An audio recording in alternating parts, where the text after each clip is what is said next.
नमस्कार दोस्तों, स्वागत है आपका नारुतो हिंदी वज़ में। यहाँ नारुतो की कहानी बदल जाती है नए व्हाट इफ्स और मल्टीवर्स के साथ। आज हम देखने वाले हैं what if Naruto raised bye Madara. Subscribe करें क्योंकि यह कहानी आपने पहले कभी नहीं सुनी। कमेंट करके और बताइए कि आपको ये कहानी कैसी लगी और अपनी शिनोबी स्क्वाड के साथ शेयर करना मत भूलिए। तो शुरू करते हैं आज की स्टोरी। अध्याय 1। उज़ुमाकी नारुतो एक बुद्धिमान लड़का है। यह एक ऐसा तथ्य है जिसे वो स्वीकार करता है और समझता है, क्योंकि हर कोई उसे यही बताता है, इसलिए ये सच ही होगा। अनाथालय की मुखिया असुकिमी ही उसे यह बात सबसे ज्यादा बताती है। वो बाकी लोगों से अलग है क्योंकि उसके चेहरे पर गहरी झुर्रियां हैं और उसके बाल सफेद हो चुके हैं। जब वो उससे पूछता है कि ऐसा क्यों है, तो वह बताती है कि ऐसा इसलिए होता है क्योंकि जब लोग बहुत बूढ़े हो जाते हैं तो उनमें बुढ़ापे के लक्षण दिखने लगते हैं।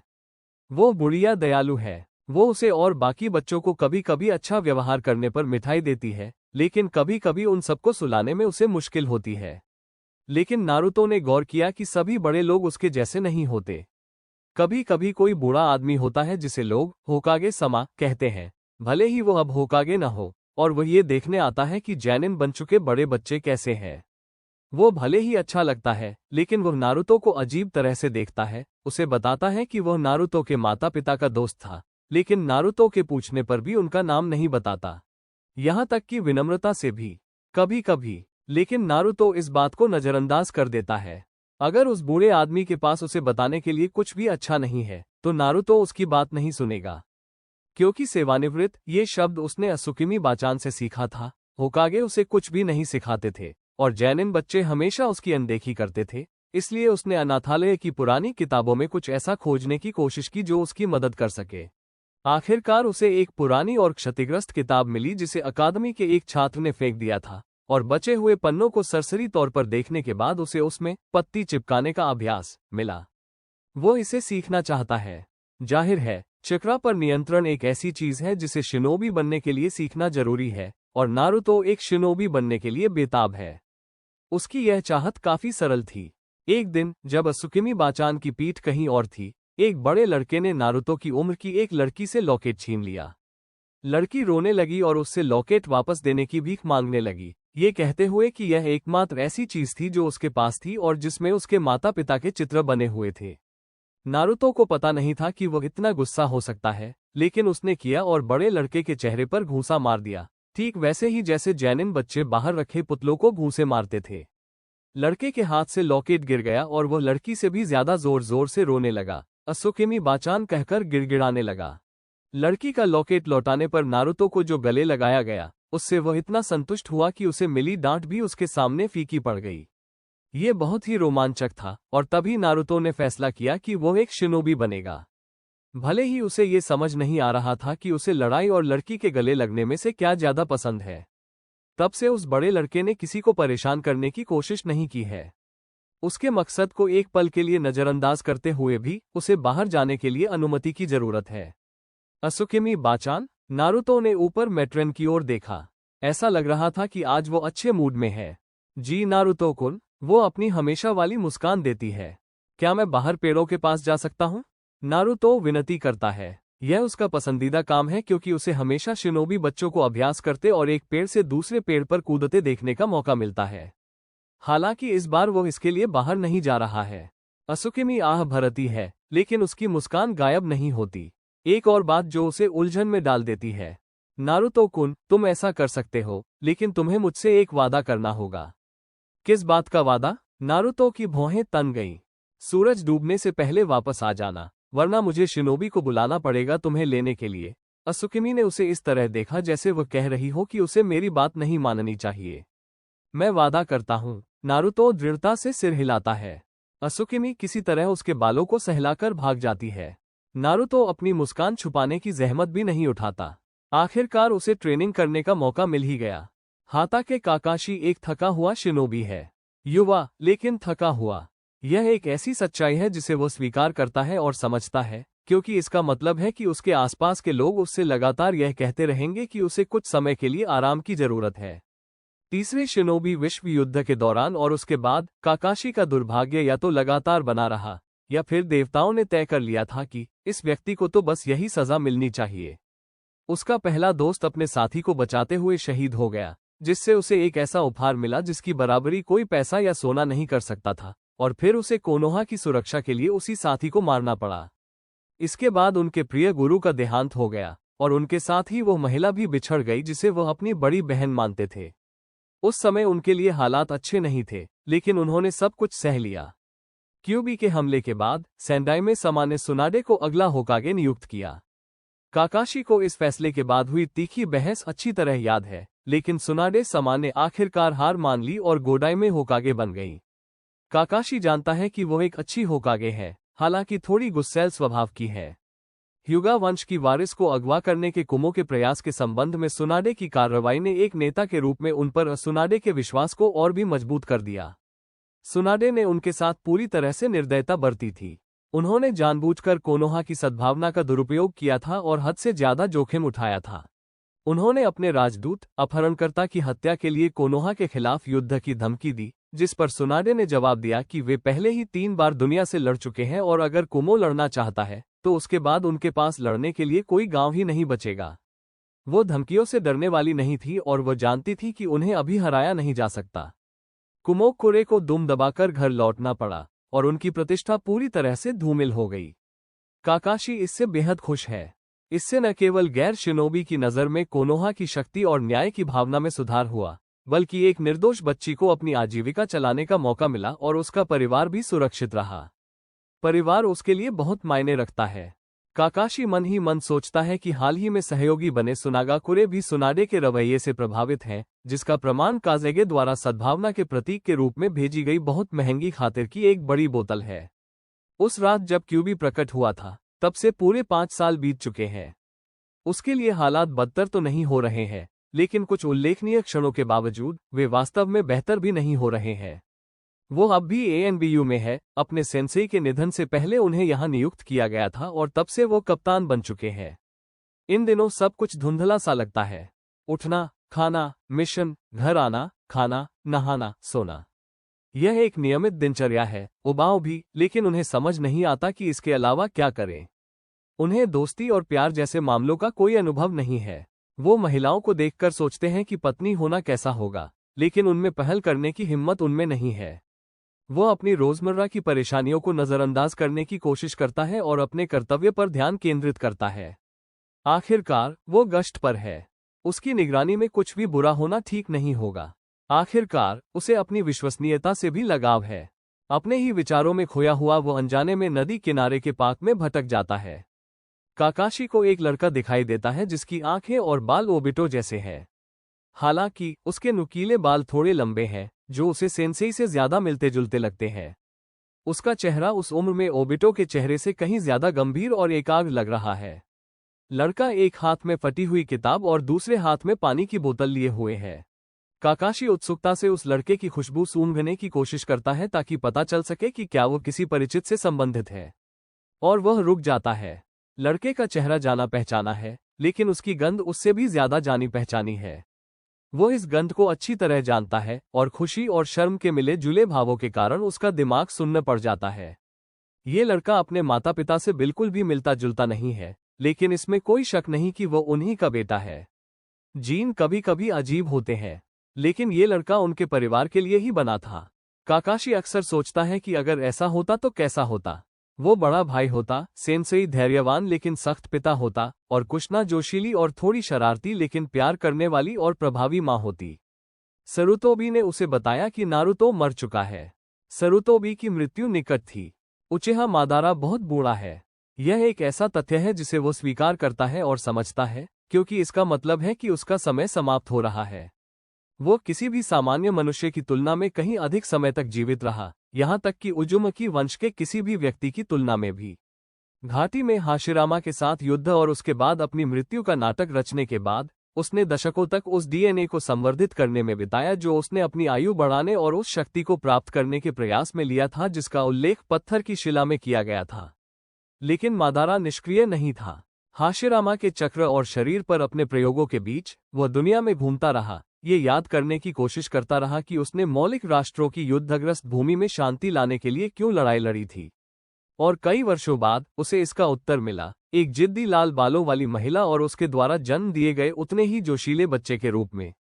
उसकी स्वाभाविक सुरक्षात्मक भावनाएं प्रबल रूप से उसके मन में जागृत हो उठी। आखिरकार उचिहा मादारा की बेटी का अंत तक पीछा किया जाना था। अपनी नई पत्नी की सलाह से उसने कुशना के हृदय पर लगाने के लिए एक जुइनजुत्सु विकसित किया, जो उसकी उचिहा शक्ति को प्रकट होने से पहले ही सील कर देगा। उसके कभी काले बाल उसकी मां के बालों की तरह लाल हो गए और उसकी आंखें बैंगनी हो गईं। इस तरह उचिहा कुशीना उजुमकी कुशीना बन गई, जिसका चक्रा अभी भी इतना असाधारण रूप से शक्तिशाली था कि कोनोहा ने फैसला किया कि उनकी पिछली जिनचुरिकी का कार्यकाल समाप्त हो गया है और अब समय आ गया है कि उसकी जगह किसी युवा और अधिक शक्तिशाली को लाया जाए। इस समय तक कोनोहा के प्रति मादारा की राय जितनी गिर सकती थी, उससे कहीं अधिक गिर चुकी थी, लेकिन कम से कम वह ये जानता था कि कुशीना सुरक्षित रहेगी। कुशीना के जन्म के समय तक वह पहले ही बूढ़ा हो चुका था और उसकी प्यारी पत्नी हारुका का स्वास्थ्य भी बिगड़ रहा था, और कम से कम इस तरह वो अभी भी छुपकर कुशीना पर नजर रख सकता था। उसकी योजना फिर से शुरू हो गई, लेकिन उसकी नजर हमेशा कोनोहा पर बनी रही।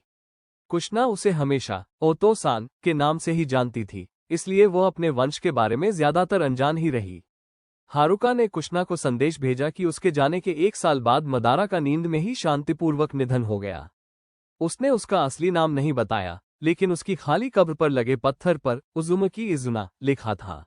उसे उम्मीद थी कि उसके भाई को बुरा नहीं लगा होगा, लेकिन वह जानता था कि इजुना को हारुका पसंद आती, भले ही उसे बाकी उजुमकी पसंद न हो। समय बीतने के साथ मादारा की शिनोबी जगत के प्रति कड़वाहट फिर से जाग उठी। जिधर भी देखता उसे किसी न किसी रूप में दुख ही दुख दिखाई देता था। उसकी पत्नी लाइलाज बीमारी से ग्रसित हो रही थी। उजू की सीमाओं पर घुसपैठ करने वाले कुछ इवा शिनोबी के साथ झड़प के बाद संक्रमित औजारों से इलाज किए जाने का दुष्प्रभाव उस बीमारी का था। छोटे राष्ट्र पीड़ित थे, स्वार्थी बड़े राष्ट्रों द्वारा अनाथ किए गए बच्चे पैदा हो रहे थे। दुनिया के हर कोने में शिनोबी राष्ट्र पीड़ा का कारण बन रहे थे। हारुका की मृत्यु ने मदारा को अपनी योजनाओं को और तेज करने के लिए प्रेरित किया। तब तक उसने रिन्नेगन को जागृत कर लिया था और गेदो माजो को बुला लिया था।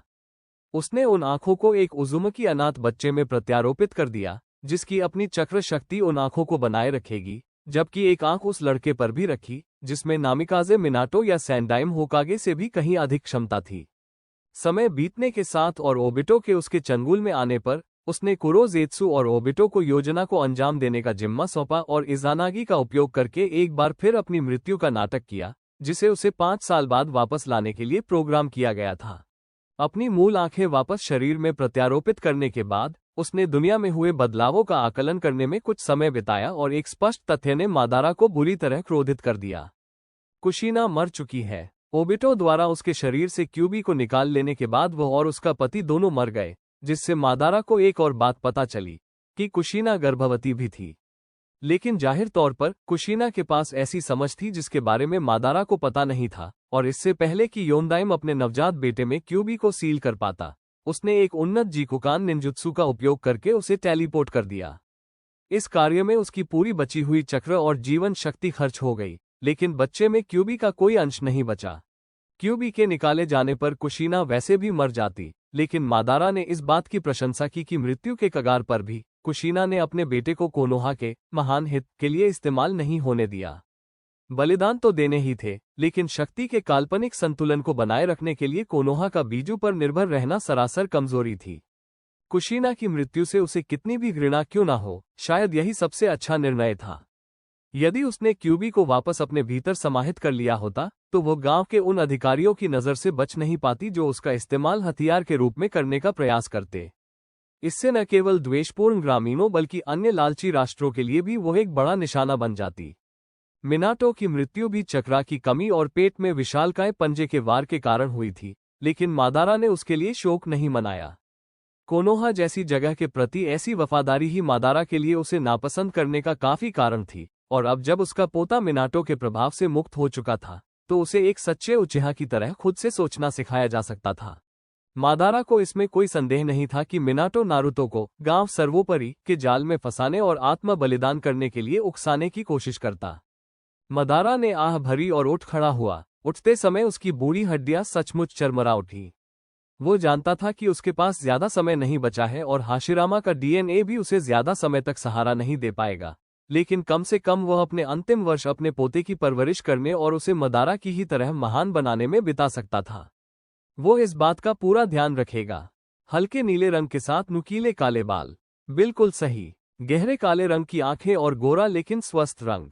बिल्कुल सही। असाधारण रूप से शक्तिशाली चक्र और असामान्य रूप से विशाल भंडार।